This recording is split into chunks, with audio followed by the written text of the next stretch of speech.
मुल्क भर में भारतीय जनता पार्टी ने दफा 370 की मनसूखी को लेकर कश्मीरी माइग्रेंट पंडितों को अपनी सियासत का मोहरा बनाकर सियासी मंशूर में शामिल किया और माइग्रेंट पंडितों के लिए तामीर और तरक्की का वादा किया था। दफा 370 की मनसूखी के साथ ही तहम अब 2 बरस मुकम्मल हो चुके हैं। जम्मू कश्मीर में किस तरह से कश्मीरी माइग्रेंट मुहाजिरीन को मरकजी सरकार की तरफ से माली मदद की गई, वही इनको रिहेबिलिटेट करने की भी बात की गई थी।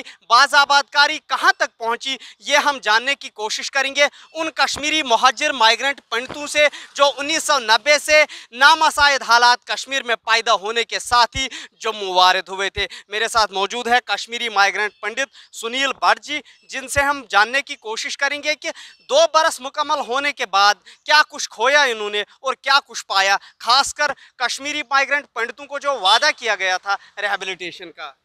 जैसा कि आपको पता ही है, 90 किन हालात में हम माइग्रेट हुए जम्मू, और जो उसमें से हम डिफरेंट एरियाज़ में हम बैठे, फले फूले, कोशिश की उतारने की, उभरने की। लेकिन लेकिन साथ साथ में हम ये भी देखेंगे गवर्नमेंट ने हमारे लिए क्या किया है। आज तक गवर्नमेंट ने सिर्फ खोखले वादे किए हैं। खासकर 2014 से हम बोलेंगे, क्योंकि जब जब मोदी साहब आए थे तो हमारी कश्मीरी पंडितों की एक उम्मीद जागी थी कि अब शायद हम रिहेबिलिटेट अच्छी तरह हो जाएंगे। लेकिन ये उससे भी पहले जैसे है वैसी ही उससे भी ज़्यादा बदतर हालात है आज के डेट में है। नौकरियों का रेशो हाँ। जो था, आपको रिजर्वेशन मिली है, अब भारतीय जनता पार्टी ने दी है रिजर्वेशन ज्यादा कश्मीरी माइग्रेंट पंडितों को जो सरकारी नौकरियां है। नहीं, सरकारी नौकरी में नहीं दिए। ये जो आपकी पैकेज की बात है, ये मनमोहन सिंह ने 2008 में कर ली थी, 6000 पोस्ट। और आज तक 6000 पोस्ट, आज 12 साल हो गए, अभी तक वो रिहेबिलिटेट नहीं है। अभी वो 6000 पोस्ट पूरे नहीं है, उसमें भी 3000 कम है, अभी 2200 के करीब कम है। क्या क्या उम्मीदें थी आपको वजीर आजम हिंद नरेंद्र मोदी से दफा 370 की मनसूखी के बाद? क्या आपको लगा जमीनी हकाइक पे वो सही साबित हुआ जो कुछ भी वादे आपके साथ हुए? नहीं, एक्चुअली अभी कोई वादा पूरा नहीं है, ये सारे खोखले वादे हैं। आप ही हमें जवाब दीजिए कि उसके बाद दो साल हो गए, अब 370 मनसूख किए, क्या मिला हमें? कुछ नहीं। कुछ नहीं किया इन्होंने इन 2 साल, इन 5 साल में, 7 साल में कुछ नहीं, सिर्फ खोखले वादे।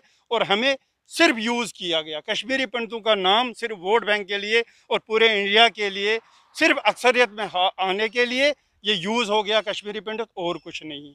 2 बरस बाद आज किस तरह आप महसूस कर रहे हो? दफा 370 का खात्मा हुआ है, कितनी तामीर तरक्की हुई और डोगरा सकाफत को किस हद तक भारतीय जनता पार्टी बीजेपी बचाने में कामयाब हुई?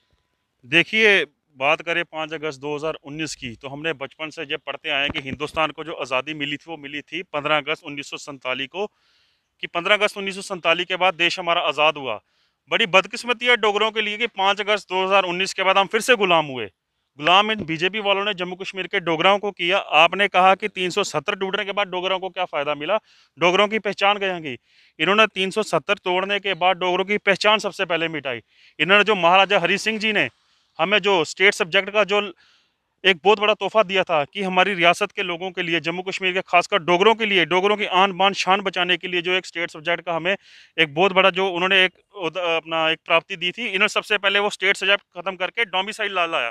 डोमिसाइल लॉ में ये हमें बताया गया कि जो बंदा 15 साल से जम्मू कश्मीर में चाहे रह रहा है, चाहे वो यूपी का, चाहे वो बिहार का, चाहे वो केरला का, चाहे वो तमिलनाडु का, वो भी जम्मू कश्मीर का नागरिक होगा। जब बाहर के बंदे यहाँ आके नागरिक बनेंगे तो जम्मू का डोगरा कहाँ जाएगा?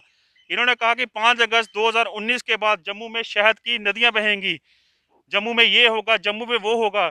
370 टूटने के बाद जम्मू के लोगों को, जम्मू के डोगरों को जो मिला वो मिले टोल टैक्स, वो मिले बिजली प्राइवेट। लेकिन पीआरसी की आपने बात की, जो मुहाजिर पाकिस्तान के वेस्ट रिफ्यूजीज थे या हम यहाँ पे दीगर वो लोग थे जिनको अभी भी हकूक नहीं मिल रहे थे, उनको तो बीजेपी ने हक दिलाया। देखिए, आप अगर बात कर रहे हैं वेस्ट पाकिस्तान रिफ्यूजीज की, अगर आप बात कर रहे हैं वाल्मीकि समाज की, गोरखा समाज की, वो भी जम्मू कश्मीर में रह रहे थे काफ़ी देर से। उन्होंने भी अपने हकों के लिए कोर्ट में ऑलरेडी इन्होंने अपनी पील्स लगाई हुई कि हमें हमारे हक मिलने चाहिए।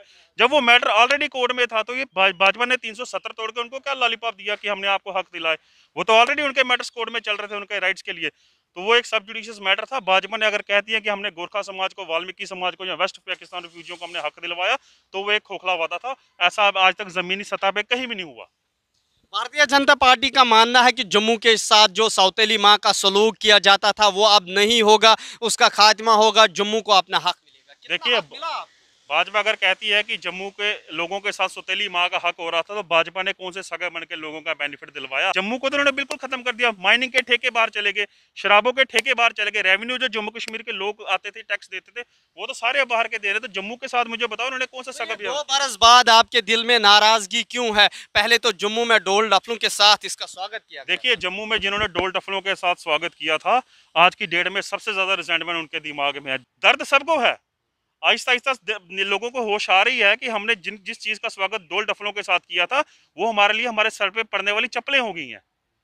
बहुत बहुत शुक्रिया। ये थे हमारे साथ डोगरा नौजवान जिन्होंने भारतीय जनता पार्टी को तनकीद का निशाना बनाते हुए कहा कि जम्मू के साथ जिस तरह से नाइंसाफ़ी दफ़ा 370 के खात्मे के बाद हुआ, शायद इस तरह कभी नहीं हुआ है। वही जम्मू के अवाम का इनका मानना था कि चंद लोग जिन्होंने पहले डोल डफलों के साथ इसका खैर मकदम किया और आज वो सबसे ज़्यादा अफसोस कर रहे हैं। ईटी भारत उर्दू के लिए जम्मू से मैं मोहम्मद अशरफ।